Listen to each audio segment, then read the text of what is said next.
بسم اللہ الرحمن الرحیم۔ ایک دفعہ رسول کریم صلی اللہ علیہ وآلہ وسلم کعبہ شریف میں سجدہ میں تھے۔ ہم سے احمد بن عثمان نے بیان کہا ہم سے شریح بن مسلمہ نے کہا ہم سے ابراہیم بن یوسف نے اپنے باپ کے واسطے سے بیان کیا، وہ ابو اسحاق سے روایت کرتے ہیں، ان سے عمرو بن میمون نے کہا کہ عبداللہ بن مسعود نے ان سے حدیث بیان کی کہ ایک دفعہ رسول کریم صلی اللہ علیہ وآلہ وسلم کعبہ کے نزدیک نماز پڑھ رہے تھے اور ابو جہل اور اس کے ساتھی بیٹھے ہوئے تھے، تو ان میں سے ایک نے دوسرے سے کہا کہ تم میں سے کوئی شخص ہے جو قبیلے کی اونٹنی ذبح ہوئی ہے اجڑی اٹھا لائے، اور جب محمد صلی اللہ علیہ وآلہ وسلم سجدہ میں جائیں تو ان کی پیٹھ پر رکھ دے۔ یہ سن کر ان میں سے ایک جو سب سے زیادہ بدبخت آدمی تھا اٹھا اور وہ اجڑی لے کر آیا اور دیکھتا رہا، جب آپ نے سجدہ کیا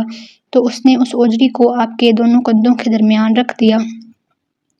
عبداللہ بن مسعود کہتے ہیں میں یہ سب کچھ دیکھتا رہا مگر کچھ نہ کر سکتا تھا، کاش اس وقت مجھے روکنے کی طاقت ہوتی۔ عبداللہ کہتے ہیں کہ وہ ہنسنے لگے اور ہنسی کے مارے لوٹ پوٹ ہونے لگے، اور رسول اللہ صلی اللہ علیہ وآلہ وسلم سجدہ میں تھے،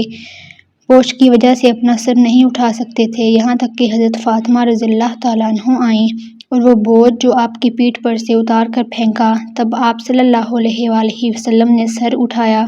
اور 3 بار فرمایا یا اللہ تو قریش کو پکڑ لے، یہ ان کافروں پر بہت بھاری ہوئی کہ آپ نے انہیں بد دعا دی۔ عبداللہ کہتے ہیں کہ وہ سمجھتے تھے شہر مکہ میں جو دعا کی جائے وہ ضرور قبول ہوتی ہے، پھر آپ نے ہر ایک کا جدا جدا نام لیا کہ اے اللہ ان ظالموں کو ضرور ہلاک کر دے۔